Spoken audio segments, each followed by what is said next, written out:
akan menggunakan Varamisnya. Pasca adanya Valentina dari Suns yang sudah diamankan pada second pick kali ini. Karena tidak ada yang salah dengan draft dari Geekfarm di game pertama. Wah, responnya bahkan sama. Satu Wah. respon sekali lagi ini. Kita bakal lihat. Apakah responnya tetap 60%-nya masih sama. Masih Apa yang sama. bakal diubah nantinya dari segi draft pick kali ini? Karena kita sudah melihat kehadiran dari Matilda dan Angela yang di-ban oleh kubu Onyx. Dan hal ini bisa saja menciptakan salah satu alasan kenapa tentunya Rafaela yang satu-satunya yang tersisa juga diamankan oleh kubu Geekfarm. Tapi sepertinya akan ada perubahan di pick ketiga dari Onyx kah? Memprioritaskan sisi dari marksman dulu kah dengan ada Iritel yang terbuka? Karena sepertinya lumayan berpikir cukup panjang dari sisi Onyx. Kalau menurut aku mereka mau ngambil ke arah Iritel, Ya, masih sama, masih tapi sama. edit ternyata. Wow, ini 60% bener-bener masih sama persis dengan draft pick yang sebelumnya. Namun apakah masih sama dari segi sisa-sisa hero-nya? Kebetulan kalau kita lihat untuk sekarang, Fredrin dan Edith benar-benar masih fleksibel seperti tadi fase di draft pick yang pertama. Ini Iya. lebih fleksibel lagi, Prof. Kenapa? Pertama, mereka tadi sempat berpikiran untuk tidak terlalu fast pick. Ingat gak terhadap Fredrin? Iya, Karena mereka masih melihat, ini kemungkinan besar Fredrin ini masih bisa dimainin di flex pick ya. Tapi, sampai Fredrin ini belum ketahuan, mereka akan tutup hero-hero yang sama. Uranus ditutup bersama Kaya Terizla kedua EXP lane yang cukup menyebalkan, bisa memotong laning jauh Dan- dari sisi EXP lane. Dan agak dilema juga ya jatuhnya ya. Terisla di-ban, Iraines di-ban, tapi second picknya di Onyx sehingga mereka yang akan melakukan fase pick yang keempat, Yuzong bisa diamankan, Export bisa di-ban sama Apakah Onyx itu sendiri. dari Atau- Geek mereka memaksakan kalau Kairi akan mengamankan Lancelotnya? Kayaknya untuk menangkap Lancelot kali ini masih ada 50-50. Iya. Tapi yang pasti mereka akan melihat ini bisa jadi Iritel di tangan dari Onyx loh. Iritel. Iritel bisa jadi. Nah itu yang tadi aku sempat bilang. Karena dia nge-ban-nya ke arah Yuzong. Betul. Backline hero yang harusnya mereka nggak takut dengan komposisi 3 pick mereka. Itu loh Aku malah logiknya. mikir kalau misalkan Ben Yuzong ini ada identitas kalau cewek ingin mengamankan ke arah Beatrix. Beatrix. Seperti yang kita tahu bahwa Faramis dan juga Rafaela ini agak sedikit harus dibubarkan. Dengan spray down dari Nibiru's Passion, mainin area of effect dengan Bennett Rage. Terlalu banyak area of effect juga dari ultimate-nya Beatrix. Tapi menurut aku sepertinya Iritel di sini juga bisa dibilang cukup bagus sih. Iya, Prof, untuk ada di-pick. dua opsi sebenarnya. Ada dua opsi dan bahkan- sama-sama area of effect. Benar, apalagi mereka sudah mengamankan sisi belakangnya dengan tidak adanya Yuzong. Dan Cloud di sini akan ditutup oleh Geek. Erpang, apakah dia membaca bahwa dari cewek akan memainkan hero lainnya seperti Irital atau mungkin Beatrix yang sempat disebutkan oleh KB? Melihat juga sebenarnya Edit ini masih cukup fleksibel, tapi Dairot. Oh, Dairat yang muncul kembali dari tangan Boots. Dan Ini- hal ini yang sangat menarik sekali karena Dairatnya jadi support secara langsung Support. dengan item tank yang dia bawa. Defense item. Apakah memang betul atau bahkan itu bisa menjadi jungler? Ketika dari jungler di tangan Kairi dia akan di head to head kan dengan Baxia. Wah. So Baxianya tidak akan bisa melakukan invasi terhadap jungle. Aku suka Mind sih. blown untuk Onyx. Dia pick dulu masih flexible pick. Yang memang mereka belum melihat marksman. Tapi yang belum dipetakan oleh Geekfarm adalah di mana Dairot dan di mana Fredrin dan juga sosok Edith ya Profesor. Entah kenapa aku masih cukup percaya kalau seandainya ini bakal ada di tangan dari Kairi untuk Fredrinnya. Dan dengan hadirnya satu sosok Iritel, ini bisa membawakan dua hero yang paling benar-benar comfort untuk cewek. Salah satunya adalah Brody dan tadi Tapi Ixia, Ixia. Cewek dia pernah bilang sendiri, jangan pakai Ixia. dia bahkan pernah berstatement kalau Ixia ini sepertinya agak sedikit sulit untuk dimainkan di scene kompetitif Nah. level MPL. Ya, tapi untuk sekarang ada armor breakernya. Nah, Ada itu. penghancur dari physical defense-nya, ada Dairat di tangan dari Berarti Boots. kemungkinan Boots yang akan memainkan Dairot ini dengan item defensif. Karena kalau misalnya dengan Ixia, mereka juga butuh seseorang yang ngedistraksi di saat team fight. Yang itu Boots. Gak mungkin dari Kairi. Karena Kairi butuh badan Profesor dan juga Momochan. Iya, betul banget. Wow, Dairot dan juga Ixia yang akan mewarnai game kedua kita. Geekfarm masih dengan Faramis dan juga Rafaela. Grouping playstyle yang akan dibawakan oleh Geek Farm, apakah mereka mampu untuk menahan di game yang kedua? Atau ini akan disamakan tentunya skor 1 sama di tangan Geek Farm dan sang landak mereka harus kehilangan dan merelakan game kedua.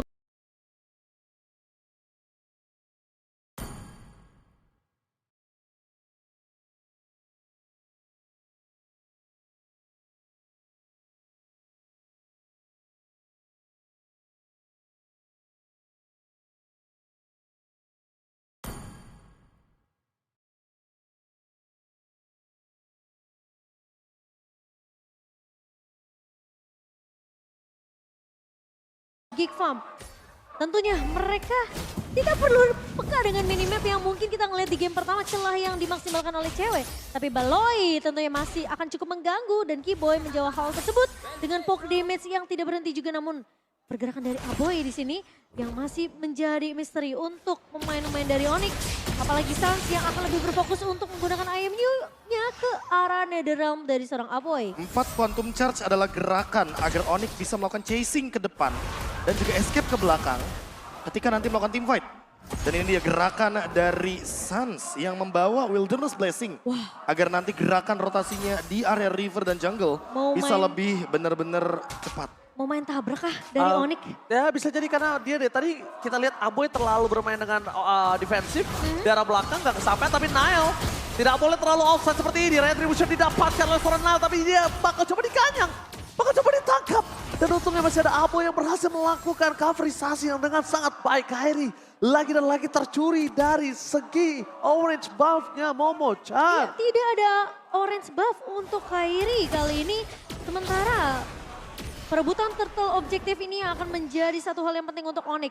Melihat adanya Aboy juga yang memang belum memiliki Netherrealm, tapi Kairi akan sedikit tertahan dari segi levelingnya, Be. Lagi dan lagi level 3 untuk Kairi. Dan bahkan untuk ceweknya itu sendiri yang harus mau tidak mau menggunakan flicker di momentum yang sangat-sangat krusial. Dan Aboy yang dalam keadaan low HP walaupun lagi dan lagi Onyx berada dalam under condition. Kairi level 3 tapi setup menuju ke arah turtle-nya. Onyx mengincar pemain-pemain lain dari Geek Farm agar tidak hadir di setup tersebut. Bakal lihat Baloyski bakal di-poking asal-asalan. Kenapa? Karena ketika Baloyski harus pulang, dan bahkan Sans, oh my god, Netherrealm terlalu terburu-buru atau tidak. Tapi yang pasti ini menyelamatkan dirinya dan bahkan di depan sana Flicker telah dikeluarkan. Boost terlalu sakit. Para pasukan dari Onyx, mereka mencoba untuk melakukan regrab dan bahkan dipaksa dengan random dari Aboy. Diselesaikan dengan sangat cepat. Melakukan Bravo War, again and again. Retribution from Kairi berhasil menyelamatkan hari dari Onyx. Tapi dibalik itu semua Sans membuat pertarungan di arah bottom lane jadi lebih adil. 2 untuk 2. Ya, tapi sepertinya kerugian karena memang Kairi tumbang di sini dengan adanya Last Insanity yang dibuka oleh seorang Luke. Memang Sans nggak punya Netherrealm. Aboy masih memiliki chance tersebut karena tentunya meskipun dia berada di posisi yang cukup low, dia masih punya satu jaminan untuk mempertahankan pemain-pemain dari Geek Farm di area objektif Turtle Lane. Dan jatuhnya jadi menyamakan kedudukan untuk cewek karena dia kena pressure di early game di arah top lane. Tapi untuk Turtle tadi benar-benar bisa terjawab. EXP-nya pun sama untuk sekarang. 4-man rotation dari Geek Farm. Karena top lane seperti agak sedikit beresiko. Oh lihat. Oh, where are you going, Baloy? Meanwhile, di arah bottom lane, berhasil mendapatkan 1 point kill kembali. 2 point kill berhasil didapatkan. Sisi dari Geek Farm, mereka kehilangan 2 point kill. Meanwhile, Marky gagal ditangkap dengan adanya onward. Dan Baloyski, dia benar-benar dihantam langsung oleh mantan punggawa junglernya sendiri. Betul sekali. Kairi yang tidak akan melepaskan pandangannya dari Baloi di sini. Sementara kalau kita memang melihat ada pertukaran 1 untuk 1 di bagian EXP lane tadi. Tapi yang pastinya juga kalau kita memang melihat pergerakan Keyboy yang sudah mulai agresif ke area bawah. Tapi dia Primal Ward telah dikeluarkan. Cewek mencoba menyelamatkan dengan adanya full paras. Baloi mencoba mendapatkan 1 point kill dari Baloi sekalipun gak berhasil. Memang the power of Ixia masih membutuhkan item tapi Marky terlalu offside. Mencoba untuk mundur ke arah belakang. Baloyski menyelamatkan the best thing yang bisa dilakukan. Hanya ada only healing di sana, Momo-chan. Tapi Boots kali ini bakal coba di press on dengan ada keberadaan dari Nile. Oke, nampaknya Nangol di sana berhasil menutup Boots. Ambil strike-nya for nothing. Kairi juga harus mundur karena tidak boleh terlalu terburu-buru, terlalu sakit yang diberikan. Energy Eruption masih belum ada stuck di tangan Kairi. Lihat atas kepalanya. Tidak ada stuck sama sekali untuk Appraise Ward. Profesor dan Momo-chan. Hanya untuk menyimpan saja pressure one untuk di next team fight kali ini. Sementara Luke bakal coba dipukul mundur. Efek Terrified dari Suns kali ini memang tidak bisa untuk menumbangkan Luke, tapi at least Onyx mereka tidak akan terlalu memaksakan untuk melakukan kontes di area turtle-nya sehingga melepaskan turtle yang kedua untuk Geek Farm. Ya, klasik Onyx. Mereka kalau nggak dapat objektif, mereka nggak bakal memaksakan hal tersebut. Dan kali ini kita bisa melihat Geek Farm yang mendapatkan objektif, namun perlu diingat juga kalau Onyx masih benar-benar lead dari segi poin secara objektif play-nya. Dan bahkan mereka memaksa ke arah belakang. Bahkan Aboy dengan masih ada Abim Strike dan juga Purify di sana membuat Kairi mengurungkan niatnya. Masalahnya sekarang Baloy benar-benar mengganggu banget. Dari segi mini stun yang dimiliki oleh Baloyski, plus dengan juga tarik ulur yang dilakukan oleh Aboy. Tapi Aboy, efek Terrified memang connect berkali-kali ke arah seorang set, tapi Boots. Dia coba mau memaksa, dia cuma mau dan rev. Dan bahkan Purify Gaming seluruh utility Aboy telah keluar.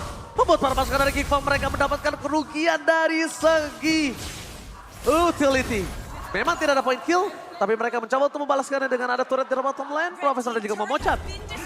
Ya, Luke di sini ya, dengan Last Insanity rasanya cukup perlu diwaspadai juga sih oleh Onyx. Karena kita melihat berkali-kali Luke mengeluarkan Last Insanity di waktu yang begitu tepat. Mencoba menjadi eksekutor untuk Geek Farm sendiri. Sehingga pemain-pemain yang sebenarnya masih bisa survive mundur ke arah belakang ditangkap oleh seorang Luke. Tapi kali ini pergerakan agresif dibawakan oleh Kiboy di area atas hanya memberikan space ke arah seorang cewek. Oke, ternyata covering up terhadap sosok dari seorang Sas. Tengah ada turun dikuatkan, terperangkap dan full paras. Dikeluarkan oleh cewek. Lawan seorang ingat, berhasil mendapatkan 2 point kill. Nael where are you going? Masih coba dipaksa. Cewek is coming up, press wardnya dan Last Insanity. Duar bebek berhasil menghilangkan Kairi di depan sana dan juga 2 point kill from Marky. The secret weapon is coming. Marky kali ini benar-benar menghantam dari sisi Gauntlet dan membalikan keadaan keuntungan 700 gold difference. Dan lagi-lagi timing dari Last Insanity Profesor KB yang tidak diduga oleh Onyx sendiri karena memang pressure what yang dibuka oleh Kairi emang berusaha untuk menumbangkan pemain-pemain Geek Farm di area atas tadinya. ya, dan yang paling terpenting adalah bagaimana positioning dari Marky yang tidak tersentuh sama sekali. Plus turtle sebagai bonusnya. 2000 gold. Langsung leading jauh banget. Nael sekarang bahkan ingin melakukan invade ke arah jungle. 5 lawan 5 teamfight pun bisa terjadi. Oke, bakal coba dipasang menuju ke arah full. Langsung ada full paras. Damage-nya tidak bisa dibendung. Berhasil mendapatkan Balonski. Dari masa Netherlands. Aboy tertangkap di depan sana. Tidak ada Purify Gaming lagi dan hilang. Dibalikan keadaan yang tadi sempat unggul, mereka berhasil kehilangan 2 point kill yang membuat 2000 gold udah dibayar 700 perak. Cicil dikit demi sedikit lama-lama jadi bukit. Lama-lama menjadi bukit dan bahkan kita melihat Aboy yang tidak punya Netherrealm, tidak punya Purify, membuat dia tentunya bisa terjebak di area sisi yang dimiliki oleh Onyx. Efek tahun memang connect, efek Terrified apalagi dari seorang Suns membuat cewek yang sudah membuka full barrage ini bisa mengejar ke arah seorang Aboy. Ya, Tapi ditambah ini kayaknya bakal hanya ada satu Viraga Armor yang pecah. Kembali ke arah top lane. Territorial teamfight dari Onyx bagus banget. Dan itu menandakan kalau Onyx harusnya bakal melakukan teamfight secara tidak langsung di area yang sempit. Semakin sempit areanya, semakin banyak sisi power yang bisa connect dari Onyx. Dan ini dia Nael yang sendirian tidak punya cover sama sekali. Oke, ditambah begitu saja masih ada Onward bersama dengan Ancestor. Bahkan Aboy terlalu jauh. Nael gak bakal bisa dipendung lagi dan bisa diselamatkan dan harus dikobarkan dan ikhlas. Tapi di arah top lane, Marky mencoba untuk menukari dengan ada sosok turret dan para pasukan dari Onyx tidak melihat akan hal itu. Yang akhirnya membuat mereka kali ini kehilangan turret yang didapatkan oleh sosok Marky. The best thing, menukar jungler mereka dengan inner turret. Satu-satunya yang bisa mereka lakukan saat ini. kompensasi yang bisa didapatkan dari Geek Farm adalah mencoba untuk melakukan split push dari Marky di sini. Ketika memang Marky masih unggul dari segi levelnya dibandingkan dengan cewek. Tapi ingat, 4 assist yang membuat cewek tentunya mampu untuk mendapatkan beberapa item yang dibutuhkan. Dan bahkan sekarang sudah mulai mengejar dari segi leveling, tidak akan terlalu jauh dari Marky. Dan dengan adanya minimap yang perlu diperhatikan dari Onyx sendiri ini membuat Geek Farm mereka udah nggak bisa menjalankan 4-1-nya. Kecuali memang Onyx akan memaksakan untuk melakukan teamfight di area objektif Lord-nya. Iya, tapi untuk sekarang karena Marky sudah memiliki Great Dragon Spear. Nah, Satu itu. lagi tambahan movement speed dan juga Holy Healing mungkin akan bisa menjadi jawaban dari teman-teman Geek Farm itu sendiri. Tapi perlu dicatat juga, lini depan dari Geek Farm tidak kalah kuat. Mereka ada X-Borg dengan Viraga Armor, Immortality juga ready. Nile dengan tubuh besarnya di sana, durability yang sangat kuat. ditambah dengan heal up dan juga bagaimana long term condition Kairi? team fight Oke, dari Kairi Aboy. Swordnya telah keluar tapi tidak ada IP yang dilakukan dan hilang. The power of retribution. Geek Farm berhasil memukul mundur Onyx dan bahkan free lord for Geek Farm. Geek Farm tahu jawabannya. Tidak ada adu retribution tapi mereka akan mengadu ototnya. Berhasil mendapatkan 1 point kill. Nael terlalu offside. Menuju ke arah belakang. Marquis Soningat menuju ke arah sana. Tapi lihat. Cover from Keyboy. Berhasil menutup permainan Marquis. Membalikan kembali keadaan yang sudah diungguli oleh Geek Farm. Oh my god. Dari cewek masih bertahan. Dan bahkan di depan sana tidak ada Fulfara. Setelah sisa di tim defensive Loke. Tidak bisa memberikan damage dan bahkan Sans hampir saja melakukan 1 poin ketambahan. Balance game dari korban. Mereka masih mau lebih. Tidak dikasih pulang. Maunya digoyang. Nael kali ini akan coba dipaksa menjadi korban keganasan Onyx. Lord hanya menjadi giveaway. Pertukaran 2 pemain untuk 3 kali ini. Dari Onyx memang kehilangan Lordnya. Tapi lihat Kairi masih bisa untuk sedikit lagi buying time. Mencoba untuk melakukan clear cepat di area atasnya. Dan kalau kita ngelihat in-game, equipment by Dunia Games. Dari cewek udah punya Demon Hunter Sword. Dan bahkan dia udah punya 1 buah Horizon Sight, Profesor KB. Ya on the way juga menunjukkan Wind of Nature. Kali ini yang aku lihat dari tadi ya, Onyx melakukan overextend team fight. Mereka tahu persis kalau Geek Farm diajak team fight jangka panjang, gak bakal punya durability lagi. Dan ditambah dengan ada Realm yang terlalu cepat tadi di-pup up juga oleh Aboy. Membuka team fight secara tidak langsung di area Lord.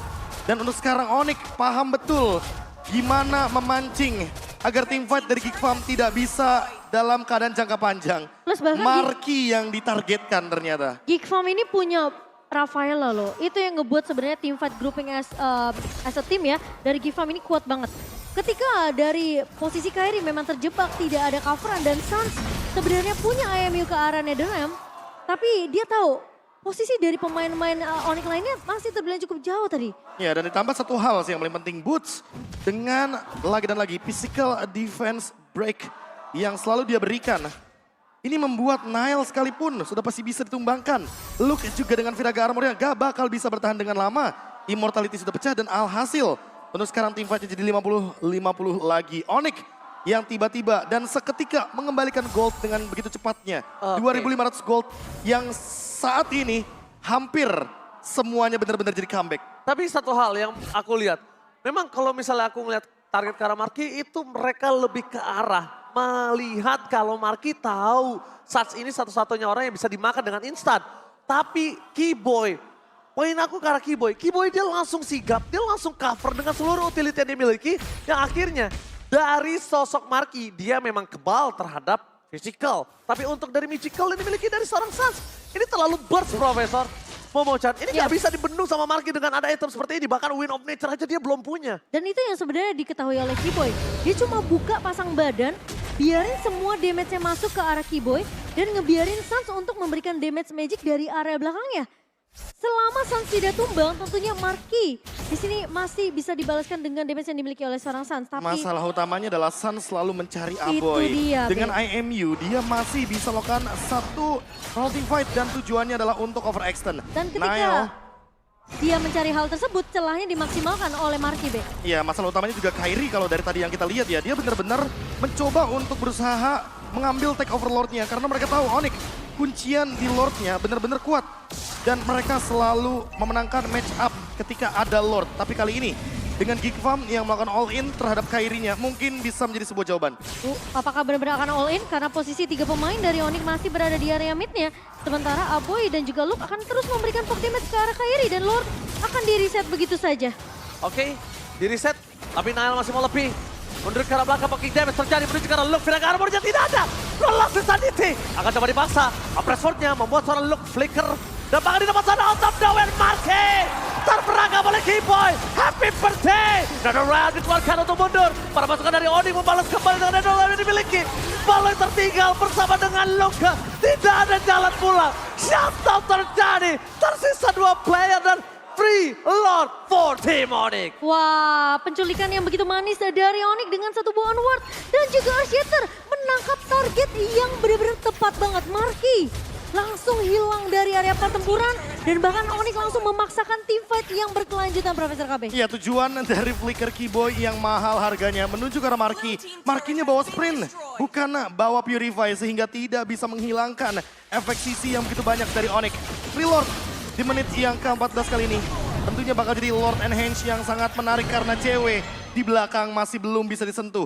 Full barrage-nya ready, flickernya ready, dan setupnya masih banyak. Keyboy masih bisa Arch Shatter, masih ada taunt juga dari Kairi.